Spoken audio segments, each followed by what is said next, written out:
living longer, living healthier, living better than ever before. Welcome to Mountain Pacific's Healthy Living for Life, a weekly series that gives you the information, education, and expert insight you need to become an active participant in today's ever-changing healthcare climate. Here now is today's program host. Whether shopping at a grocery store or eating in a restaurant, we see foods that proclaim to be gluten-free or are offered gluten-free options on the menu. But is gluten really bad for us, or is it just getting a bad rap? Welcome to Healthy Living for Life, a show dedicated to helping you do just that. I'm your host, Janet Whitmoyer, and today we'll be talking about gluten, where to find it, and whether we should avoid it. Stay tuned. Welcome back to Healthy Living for Life. Joining me today is Jamie Larice, a registered dietitian nutritionist. I think I got that right. Thanks for joining us today. And we're going to be talking about gluten. And the first thing that I'd like to start off with is you just telling us what exactly gluten is. Yeah, gluten definitely has been misconstrued, but just by definition, gluten is just a protein that is naturally in certain grains, wheat, rye, and barley. So it's a functional part of the food. It doesn't have any nutrients itself, but it acts almost like the glue. So an easy way to think about it is pizza dough. It's in a ball, you stretch it out. If it didn't have gluten in it, it would rip. So again, gluten is just a functional protein that is in certain grains. Okay, so how does our body use gluten? Well, again, it's just a functional purpose in the food. So our body doesn't necessarily use gluten because the protein itself doesn't have any essential nutrients. But the foods that it is contained in, the wheat, the rye, the barley, and a cross grain called triticale, which is wheat and rye, those have amazing health benefits, including B vitamins and other minerals and nutrients and fiber. But the gluten is just functional. It doesn't get broken down by the body, and then it just gets excreted with the other indigestible things that the body doesn't need. Okay, so you talked about the 3 different types of grains that we see gluten in: wheat, barley, and what's the third one? Rye. Rye. So let's talk about each one of those. Let's start with wheat. Where do we commonly see wheat? Okay, so those are the big 3 when we think about gluten: wheat, rye, and barley. And wheat being such a popular agricultural product, not only in Montana, but around the world and in the United States specifically, you'll see it in what you know, the breads, the baked goods, the pastas. But wheat is also an ingredient that is used in certain sauces, and it can even be in salad dressings. Oh, so can you give us a few other hints on where we might find wheat other than in bread? Well, unfortunately, with the advent of so much food product, wheat being such a versatile grain and having so much function, food processors are utilizing wheat in a variety of things other than baked goods. So for someone who's trying to avoid wheat, they have to become very familiar with food products that contain it. But luckily, the FDA, while they don't require product to say gluten-free, they do require it to say contains wheat. So we do know that foods that contain wheat will have a label that says wheat. Okay, so let's move on to barley. Where do we find that? Well, in our favorite thing called beer, for sure, and malt, but it's basically in snack foods and baked goods. Barley is also used in things like food coloring because of its sweet, nutty flavor and its color. It can be used in a variety of food colorings and other products as a functional thing for food processors to make the food taste better. Oh, that's really interesting. What about rye?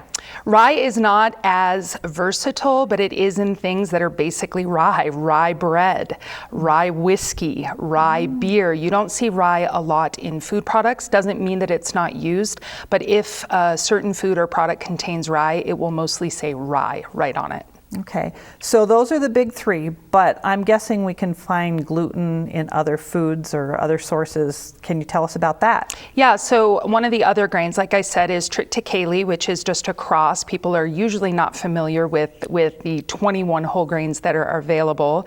That most certainly has gluten because it's a cross, but also oats don't naturally contain gluten, but because of our agricultural policies, crops are oftentimes grown together. So oats, while not having gluten, can have traces of gluten in them, not only because of how they're grown, but also in how they're processed. So if someone is trying to avoid gluten and doesn't want to eat oats that have traces, you will be able to find oats that are specifically labeled no gluten. Okay.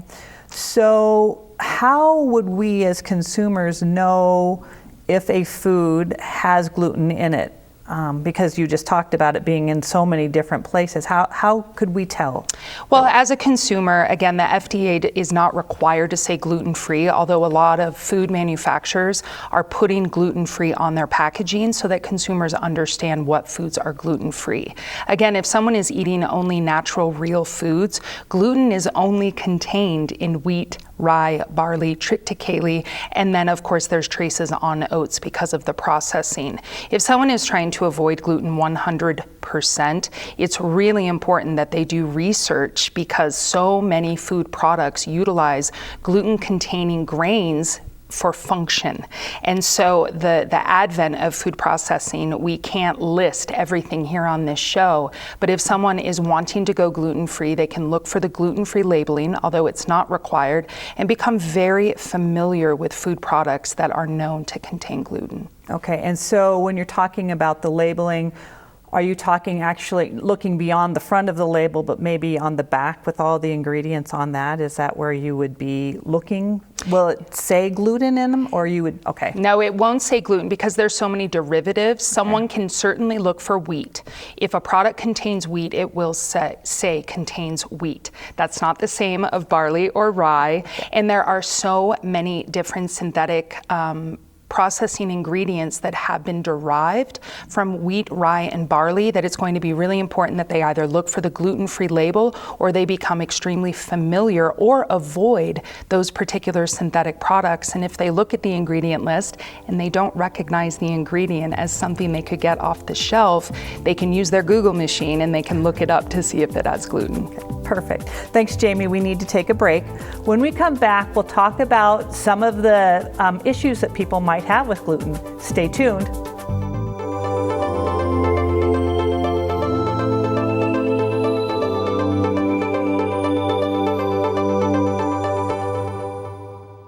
Welcome back. We're still with Jamie Larice talking about gluten. So now, Jamie, I want to ask you the big question. Is gluten bad for us?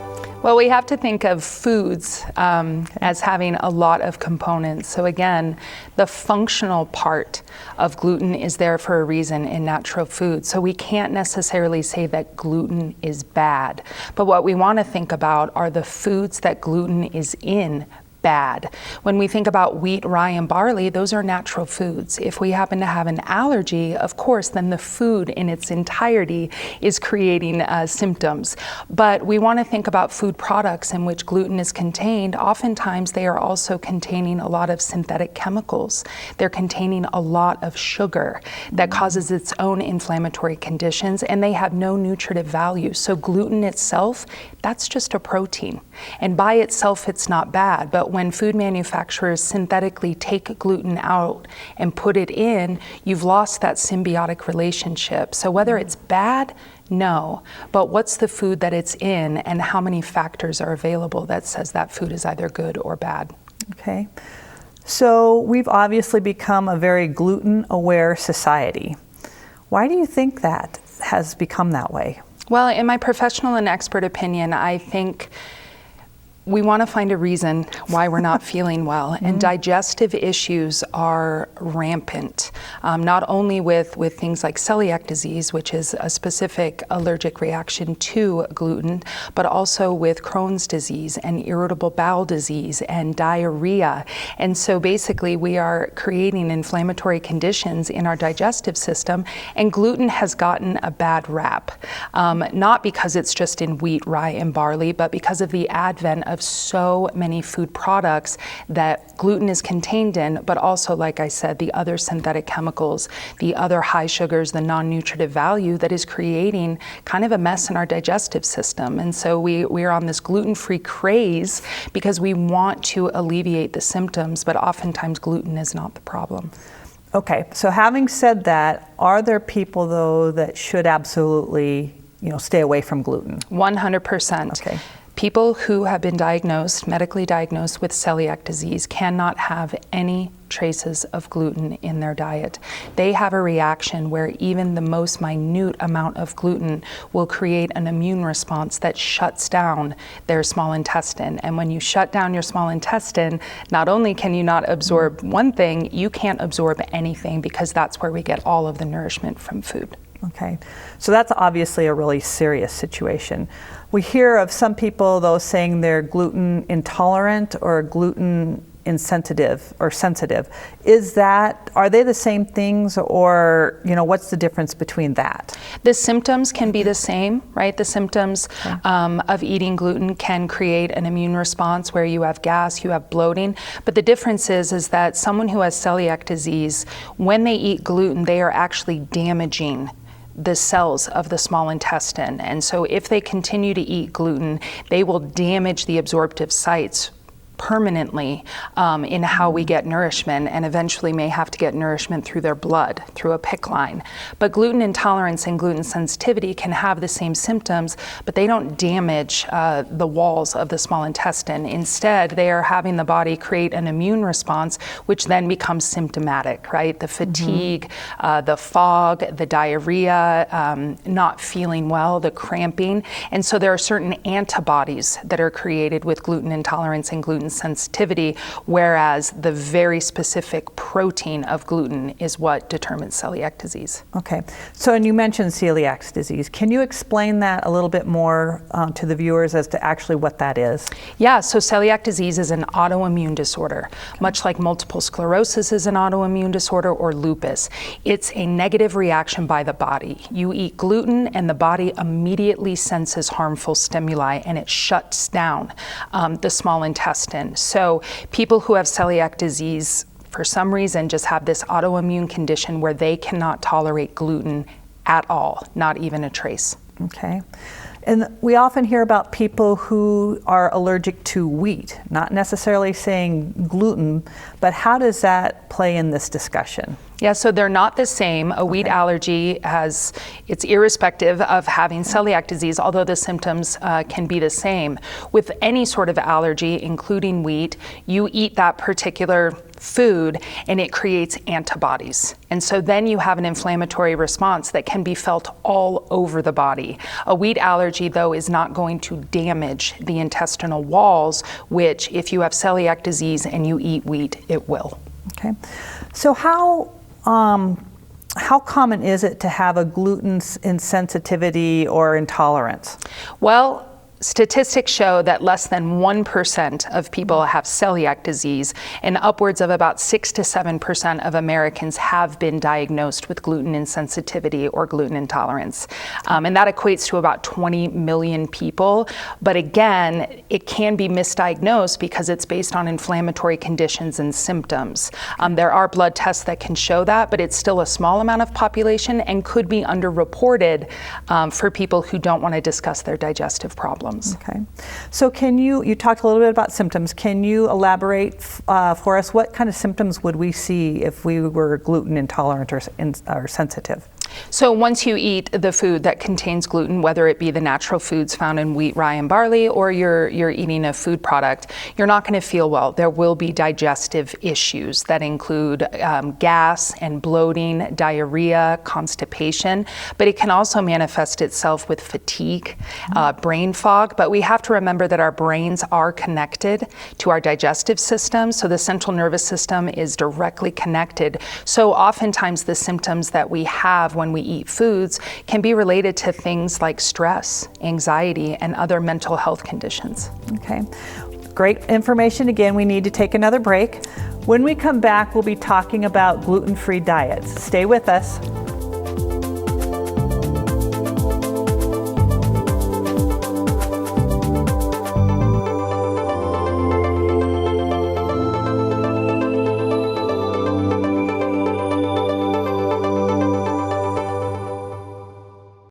Welcome back. We're still with Jamie Larice talking about gluten. Jamie, if somebody is feeling like they have some symptoms like we were just talking about, how would they know, or what kind of tests could they get to actually determine or diagnose if they have a gluten intolerance? There are blood tests that most certainly can determine if someone is celiac or gluten intolerant or sensitive because of the antibodies that are present. But oftentimes those tests can be misleading because they're just testing for inflammation, which, as discussed before, inflammation can be caused by stress, anxiety, other components like high sugar. An elimination diet can also be a personal test, meaning if someone reduces all the gluten in their diet for a period of time and they start to feel better, then they know they're probably sensitive to gluten. But again, they can go in and ask their doctor for blood tests, but I would do a combination of both. Okay.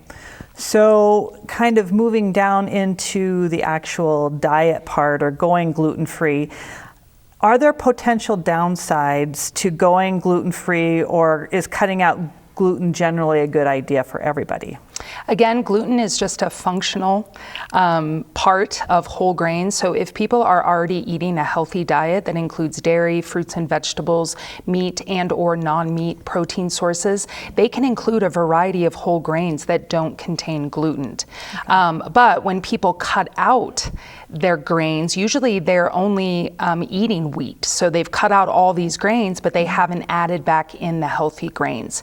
As far as the products that contain gluten, that's always a good idea to remove ultra-processed food from the diet, because gluten may be inflammatory to some people, but it is the high sugar and the chemical synthetics that are also inflammatory. So if someone's going to go gluten-free diet, it's important that they still eat real nourishing foods from the 5 food groups and also reduce their amount of ultra-processed foods. Okay, so taking that a little step farther, can you give us some examples of the gluten-free foods that are a healthy part of our diet? Yeah, anything except wheat, rye, and barley, and triticale. So dairy products do not contain gluten. Fruits and vegetables do not contain gluten, and protein sources, both meat and non-meat, do not contain gluten. There's also 21 varieties of whole grains that are available for consumption. And so -3 plus the triticale, and you've got 17 nourishing whole grains that are still available for people. So if they eat a variety of foods from those 5 food groups, they can maintain their health.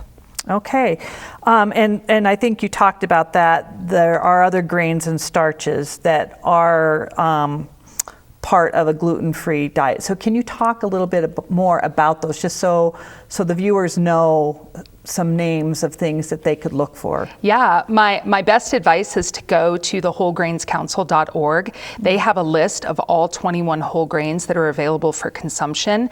We just happen to have here in Montana and in the United States, mostly we just eat wheat. So we're not familiar with the other grains that are available, like quinoa is one, amaranth is another. Again, 17 other whole grains are available in their whole form that can be cooked and placed into dishes and created into desserts. There is a wealth of information at wholegrainscouncil.org, and I encourage people who want to try other grains and remove wheat, rye, and barley to investigate. Okay, so if people are, they've done the testing or they've done their assessment and determined that maybe gluten is a problem, and maybe they go to their physician, do they get a prescription for a special diet, or how would a person get connected with somebody like you that might be able to help them with their diet? Yeah, first and foremost, if someone is experiencing symptoms that are creating such problems that they have to see their primary care physician, most certainly always ask for a referral to a dietitian. A dietitian is a food expert, and they can help people meal plan and food plan, because a gluten-free diet is actually pretty basic, but it may require some health coaching because we have become so necessitated towards food product. And so switching over to real wholesome foods from the 5 food groups might be more difficult, but the only prescription is if the doctor and the patient are trying to alleviate the symptoms that may be associated with gluten-containing foods. Okay, so if a physician were to give a prescription and for me, and I came to see you, tell me a little bit about what you would do with me to begin with to figure out what we needed to change or not change in my diet. Well, and it would be an entire assessment because the symptoms that are related to eating gluten-containing foods is just an inflammatory response. And inflammation is caused by things that are going on in our head, things that are going on in our environment, the way that we sleep, and also the food we eat. So it would be an assessment and then a dietary recall. What foods or food products is part of your everyday eating pattern? And slowly we would start to eliminate those, find alternatives, get you on a wholesome gluten-free diet. And if your symptoms disappear, then you know, I don't eat gluten. And how long does it usually take for somebody to know if things are working? Is it instantaneously, or does that take a period of time? It's going to be varied. For some people, yes. For someone who has celiac disease, the moment they take gluten out of their diet, they are going to feel better. For others, if gluten is the only reason they're having inflammatory conditions, it can be pretty immediate. But if there are other things going on in a holistic lifestyle, including lack of sleep, stress, you smoke, you have too much alcohol, you don't get enough exercise, that inflammatory condition can take a while. But any symptoms associated specifically with eating gluten will be instantaneously relieved if you take gluten out of your diet. Okay. In about the last 30 seconds, do you have any closing comments that you'd like to share with us about gluten? I would remember that gluten is just a functional part of a wholesome food. If someone is concerned about the symptoms that they're having with their digestion, it's really important to think about their overall diet and how much sugar, how many chemical synthetics they're eating, and how many nourishing foods they actually consume, because we have to remember that food is medicine. So instead of putting the blame specifically on a small little protein that's naturally found in foods, we want to take a broader view and discover and investigate what truly is the issue. Thank you for great information, Jamie. You got it. And thank you for tuning in. Until next week, stay fit, stay well, and stay healthy for life with Healthy Living for Life. Healthy Living for Life is brought to you by Mountain Pacific Quality Health in partnership with AARP Montana.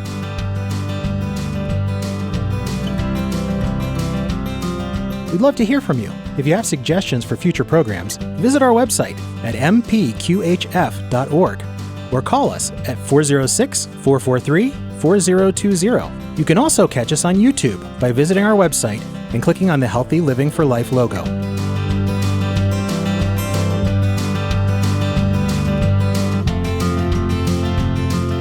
Production facilities provided by Video Express Productions.